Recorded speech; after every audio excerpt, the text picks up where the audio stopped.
Good evening, everybody. It's nice to be with all of you today. And it gives me a great pleasure to be able to talk to you and to share with you some of the understanding of my grandfather's philosophy of nonviolence. I want to stress the fact that it's almost 100 years since grandfather said that the world was on the path of disaster, and unless we change, we're going to get into further destruction and violence. Later in 1960s, Dr. Martin Luther King Jr. also said the same thing. In fact, he said that we no longer have the luxury of deciding whether to choose between violence or nonviolence. Now it is a question of nonviolence or non-existence. And that basically is the title of my talk today, that we have reached the stage when we are as human beings being annihilated. And I don't mean that we will be destroyed completely and turned into ashes, but we are losing our humanity by the violence that we are experiencing today, and the violence that is dominating our life today. I want to take you back again to my grandfather and how he came about discovering this philosophy of nonviolence. As you see in his autobiography, he was a very he came from a very ordinary family. There was nothing special about his upbringing. In fact, as a young boy, he went through the same pains and difficulties that all young boys go through, peer pressures and experimenting with all kinds of bad things. He took to smoking, and he would pick up stubs from the street and take the tobacco from all those stubs and roll his own cigarettes. And then he started eating meat because some friend of his told him that the only way we can fight the British is if we eat meat and become strong. And to do all of these things, he had to steal money from home. He lied to his parents. And one day he thought to himself, he said, where am I going with this? What is happening with my life? I am becoming a liar. I am becoming a thief. I'm stealing things from home. And he said, this is not the kind of life I want. And so he confessed to his parents about all the bad things that he had done and asked their forgiveness. And that was the first small change that he made in his life. But then, right up to the age of nearly 25, 26, when he was a young lawyer, his only objective in life was to become a lawyer and make money and support his family. And, right up to the time he went to South Africa, that was his only obsession in life. And it was in South Africa where two things happened. First, he was thrown off the train because of the color of his skin. And that humiliation was so painful that he wanted a way to get justice. And he realized that by succumbing to anger, he was not going to get any justice there. He was in fact going to create further violence. And so he began to think of different ways. And that is when the idea of nonviolence came into his mind. And he began to practice nonviolence to get justice in South Africa. But at the same time, he also thought about what is it in life that is creating this kind of violence in people. And he realized when he read a book called Unto the Last by John Ruskin. And the book talked about materialism being the problem in society today. And he read that book overnight, and he realized the truth in that book and changed his life and gave up materialism and simplified his life, lived on the land, worked with his hands, produced his own food, and realized how good that life was.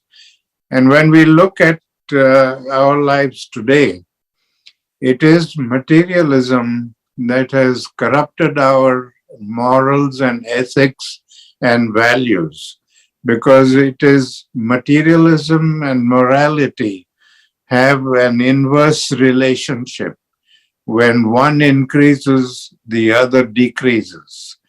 And we see this today very much, that in a materialistic society, morals are usually suppressed and put away in our back pockets, and we forget about morality.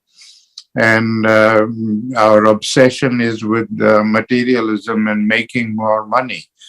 We teach this to our children, that they have to be successful in life, and success is measured in terms of materialism, how much money you make and what kind of cars you have and what kind of a house you are able to buy. So it is this materialism that has caused all the conflicts there, because it also leads to selfishness and greed. And when selfishness and greed take over, then everything else begins to destroy itself. Then we have no compunction, we have no compassion, we have no love and respect for anything. We are only thinking about ourselves and how can we get the biggest share of the pie. That is the attitude that has brought us to this level of violence in our society. So we have to remember that Gandhi's philosophy of nonviolence is not simply for conflict resolution. It is a tool for, it is a philosophy that is as important for personal transformation as it is for political transformation. And we have to change our way of thinking, and we have to transform our attitudes towards each other, and create a society where we can live in harmony with each other. Now, that is very important, because we talk about peace and we want peace in the world. And when you really ask people, what do you mean by peace? They come up with the idea that it's the absence of war. They think that if we are not at war with anybody, we are living in peace. But the absence of war is not peace, because we commit violence in many different ways, in ways that we are not even aware of, because of the way of life that we have created, where violence has become our second nature. I was made to realize this when I was growing up and living with grandfather at the age of 12. I was coming back from school and I had a little pencil. It was about 3 inches long, and I thought to myself, I deserved a better pencil. This is too small for me to use. And without a second thought, I just threw it away because I was sure that grandfather would give me a new pencil when I asked him for one.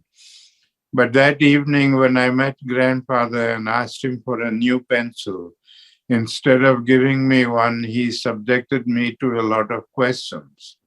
He wanted to know how the pencil became small and where did I throw it away and why did I throw it away, and on and on. And I couldn't understand why he was making such a fuss over a little pencil until he told me to go out and look for it. And I said, you must be joking. I said, it's already dark outside and you expect me to look for a little pencil in the dark? He said, yes, I do. Here's a flashlight. And he sent me out with the flashlight to look for this pencil. And I think I spent about 2 hours searching for it. And when I finally found it and brought it to him, he said, now I want you to sit here and learn 2 very important lessons. The first lesson is that even in the making of a simple thing like a pencil, we use a lot of the world's natural resources. And when we throw them away, we are throwing away the world's natural resources. And that is violence against nature. And the second lesson is that because in an affluent society, we can afford to buy all these things in bulk, we overconsume the resources of the world. And because we overconsume them, we are depriving other people of these resources and they have to live in poverty. And that is violence against humanity. And that was the first time I realized that all of these little things that we do every day, consciously and unconsciously, and things that we overconsume, things that we destroy and throw away because we have so much of it and we can afford to do it, all of that is violence, either against nature or against other human beings. And to make me understand this lesson thoroughly, he made me draw a genealogical tree of violence, just as we would do a family tree with violence as the grandparent and physical violence and passive violence as the 2 branches. And every day before I went to bed, I had to analyze and examine everything that happened during the day and put them down on that tree. Now, if it's the kind of violence where physical force is used, like fighting and killing and beating and kicking and all of these things that we do every day where physical force is used, that would go under physical violence. But if it's the kind of violence where we don't use any physical force and yet we hurt people, and the way I had to determine this was to ask myself the simple question: if somebody were to do this to me, would I be hurt by it or would I be helped by it? And if I came to the conclusion that it would hurt me, then that would be passive violence. And when I began to do this introspection, I was amazed that within a few months, I was able to fill up a whole wall in my room with acts of passive violence. It was amazing how many of these things were so natural within me that I didn't even realize that they were acts of violence. But when I filled up the wall, that's when grandfather explained to me the connection between the two. He said, you commit passive violence all the time, every day, consciously and unconsciously. And that generates anger in the victim. And the victim then resorts to physical violence to get justice. So it is passive violence that fuels the fire of physical violence. So logically, if we want to put out that fire of physical violence, we have to cut off the fuel supply. And since the fuel supply comes from each one of us, we have to become the change we wish to see in the world. And that is how we can achieve peace in the world, when we not only eliminate the physical violence in society, but also the passive violence that we commit to one another. So it is creating harmony in society that will bring peace, not just simply avoiding wars. Another aspect of his philosophy that was very important was building relationships. Again, I must go back to the question of materialism. Because of the materialistic lifestyle and greedy and selfish attitudes that we have created, today our relationships with each other are based on self-interest. If we don't gain anything from this relationship, why should we bother to build a relationship? So we continue to break relationships as soon as we stop gaining anything from them. And every time we break a relationship, we are creating the potential for conflict. Now, in a nonviolent society, ideally, the relationships are built on the four principles of respect, understanding, acceptance, and appreciation. We have to respect ourselves and respect each other and respect our connection with all of creation. Now, that is very important, because a lot of people seem to think that we are independent individuals and we can do whatever we like and it's nobody's business. We are not independent individuals. We are interdependent, interconnected, and interrelated, not only as human beings, but with all of nature and creation. And it's only when we respect that we will understand who we are and what we are and why are we here on earth. We are not here to exist. We are here for a purpose. Now, what we are doing today is existing. From day to day, from morning till night, from birth to death, we exist. We just continue to do the same things, make more money, spend more money, and continue to do that. And we exist without contributing anything substantial to society. And that is not what human beings are meant to be. We are here for a purpose, and the purpose, at the very least, is that our existence, each one of us, has to make this world a little better than we had found it.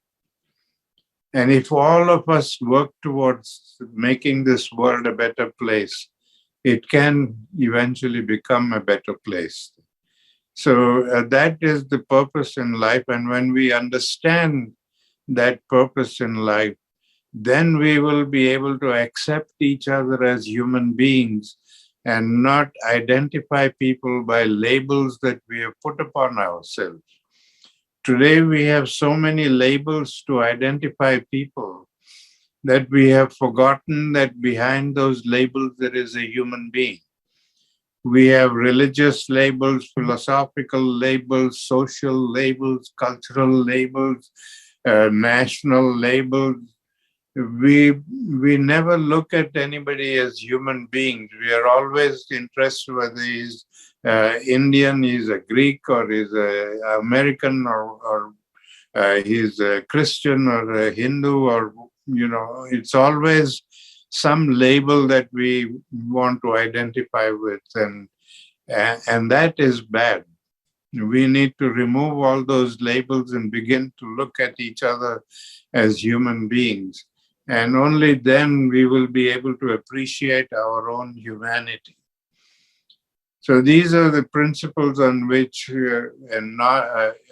relationships are built on in a nonviolent society. These are things that my grandfather talked about and tried to teach people and change the world in that way.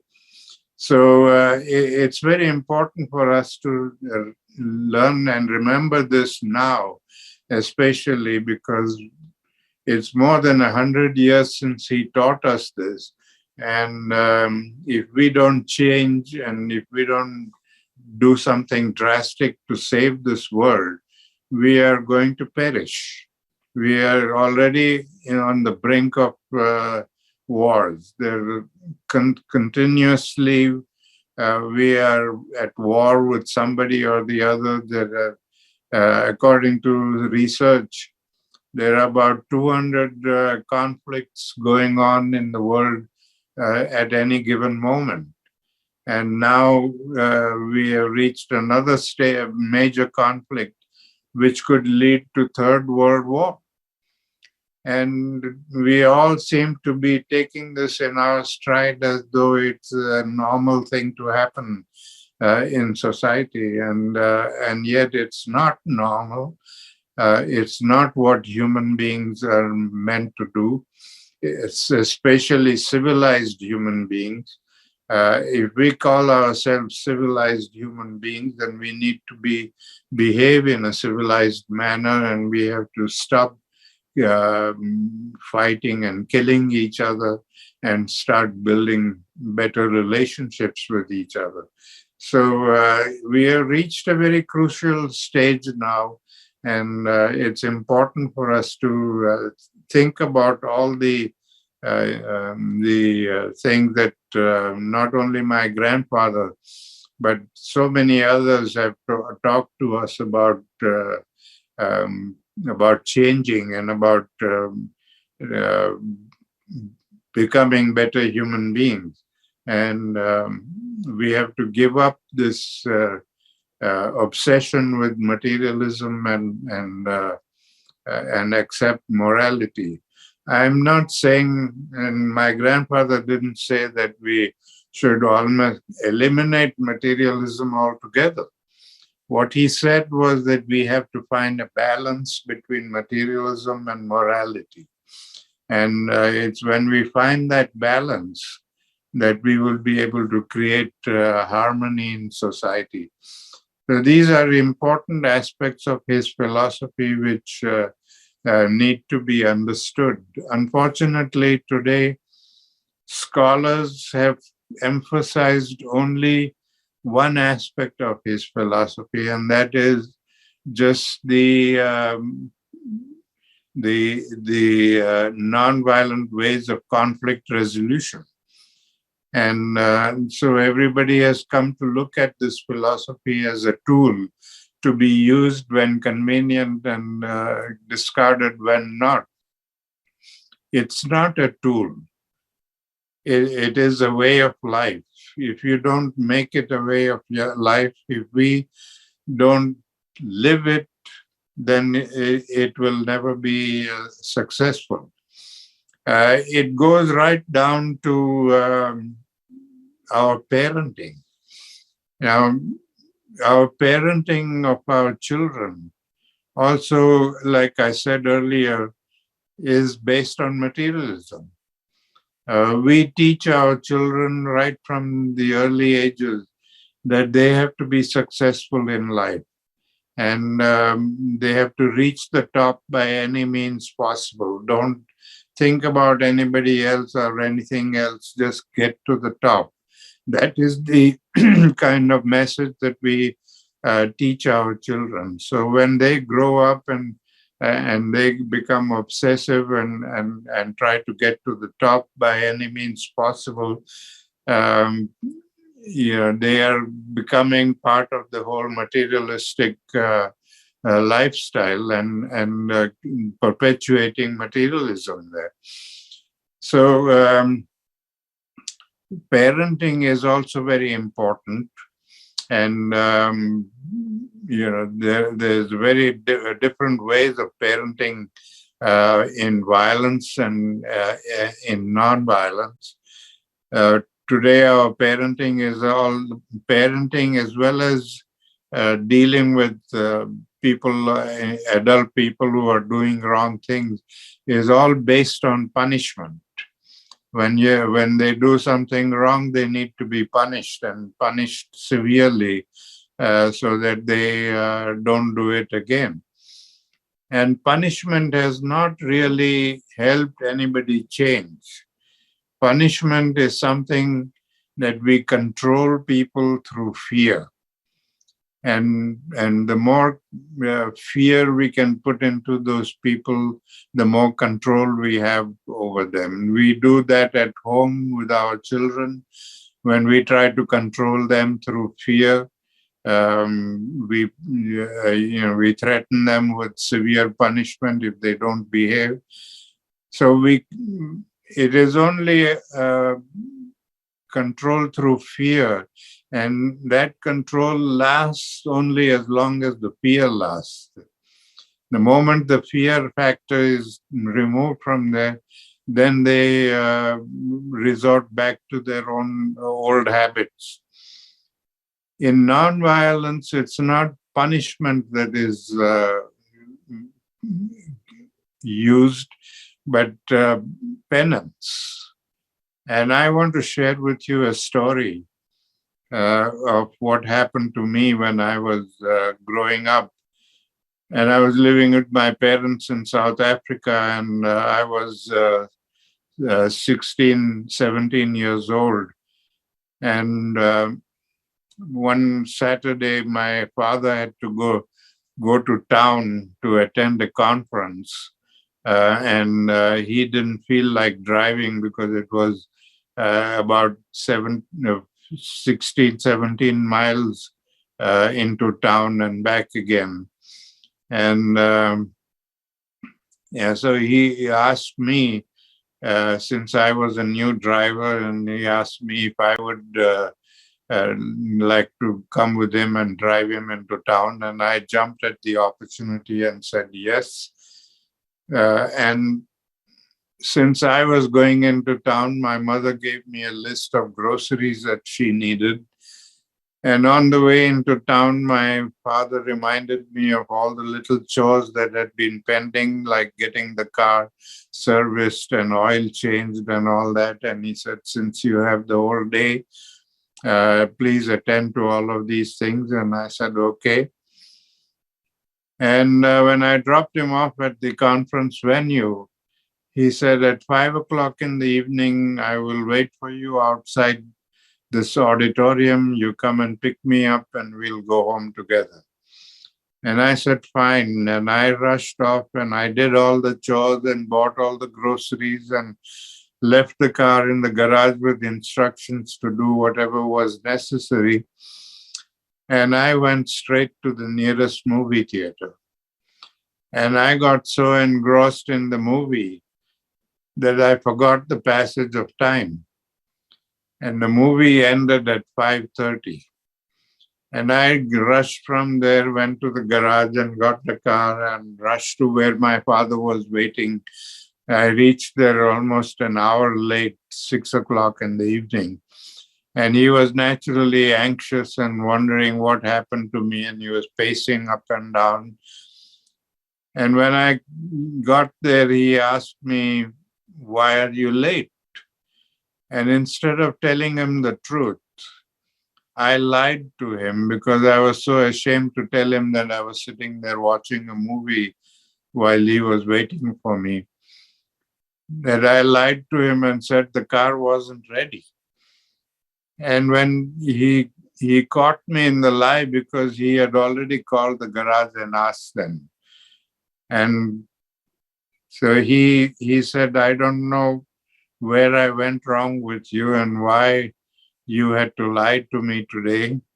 So I'm going to try to find out where I was wrong, and I'm going to walk home 18 miles. I'm not coming with you in the car.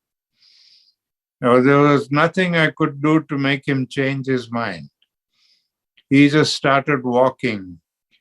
It was after 6 p.m. It was getting late. It was getting dark.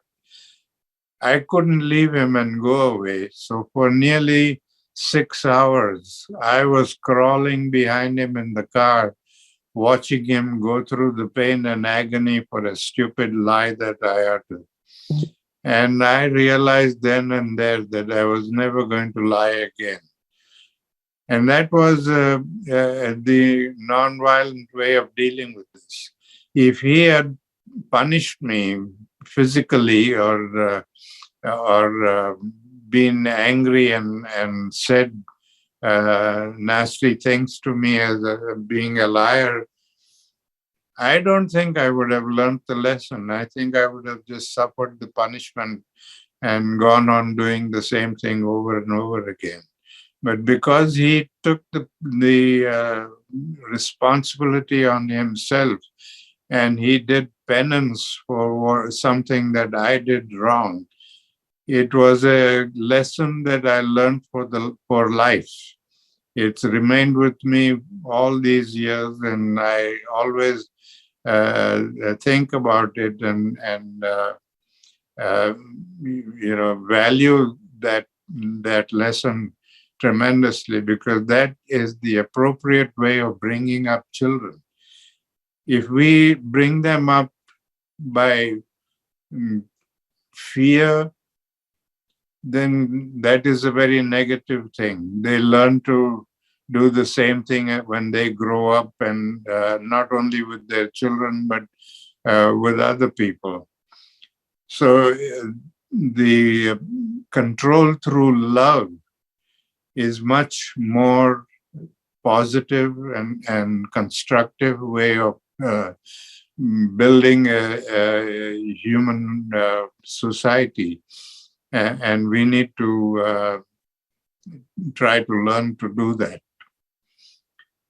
These are some factors that I wanted to share with you today, and I hope that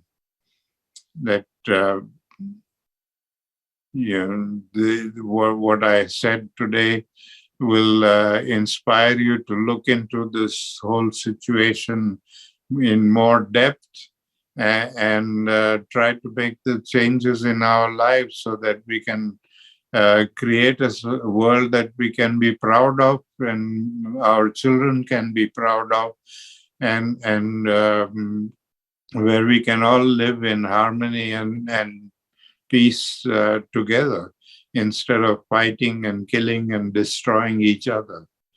So I would like to thank you again for giving me this opportunity, and I hope there will be time for some questions and answers, and I look forward to answering the questions.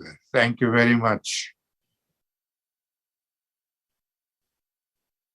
Thank you very much for giving me this opportunity, and I hope we'll be able to talk to each other again sometime. Thank you and have a good day.